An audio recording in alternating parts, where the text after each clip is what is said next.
Il y a tellement de souhaits qu'il faut se souhaiter. D'abord, Chodesh Tov, aujourd'hui Rosh Chodesh Adar, le premier jour de Rosh Chodesh. La veille de Shabbat, Shkalim. Mais avec cela, je vais aussi vous souhaiter Mazal Tov. Pourquoi Mazal Tov? Disons d'abord Tehillim et ensuite je vais partager avec vous.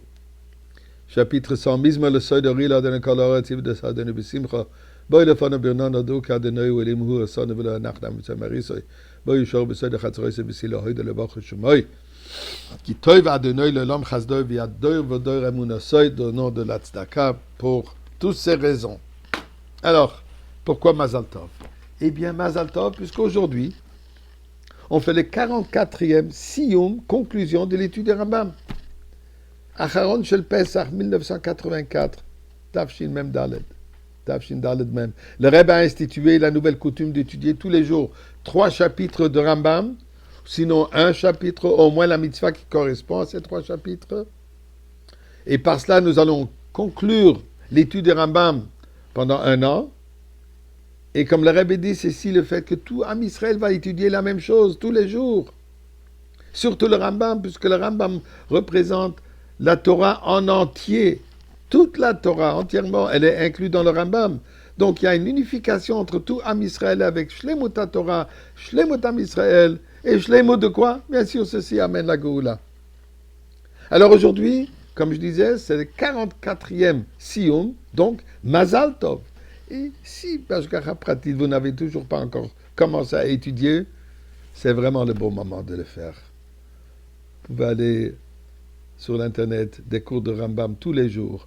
Entrez au chabad.org, vous allez tout trouver là-bas, si vous ne pouvez pas le faire vous-même. Eh bien,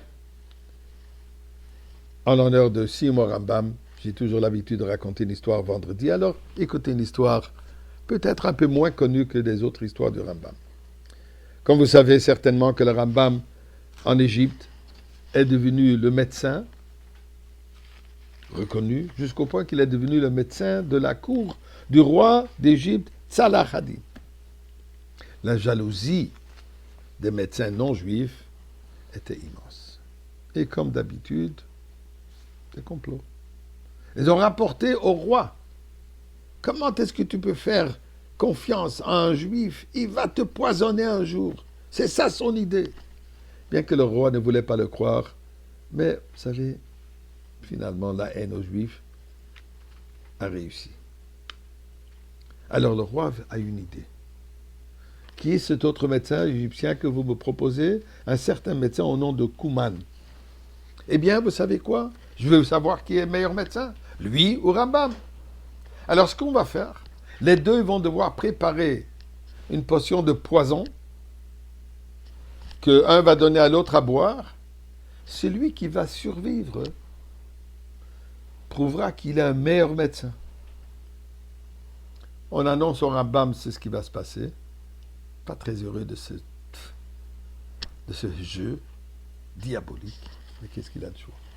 Il partage avec ses élèves exactement ce qui va se passer. Il leur dit, écoutez, Bezrat Hashem, avec l'aide de Dieu, tout ira bien. Je vais boire la potion de poison que cet ennemi prépare, mais je vais aussi préparer une potion, un antidote contre tous les poisons. Mais faites attention, dès que j'ai bu, allongez-moi par terre, comme ça que ça ralentit le sang, le coulement du sang à l'intérieur de mon cœur. Vous allez me donner à boire immédiatement cette potion que je prépare, et Bezrat Hashem, tout ira bien. Chose faite. Le Rambam a été choisi le premier à boire. Il boit le poison, et un poison très fort, mais miraculeusement, avec cette potion qu'il a préparée, et ils l'ont allongé, après 2-3 jours, debout sur ses pieds, et tout est beau. Mais maintenant vient le temps pour que lui, le médecin arabe, Kouman, va le boire. Craignait, il tremblait de peur, il savait que Rambam, c'est exactement ce qu'il faut faire. Mais il n'a pas de choix. Devant le roi, il le boit. Il n'y a rien qui se passe. Une journée passe, il n'y a rien qui se passe. Là, il s'est dit, mais ça doit être probablement un poison qui doit se mélanger dans la nourriture que je mange et ça va prendre du temps avant que ça va me tuer. Il a arrêté de manger de la viande.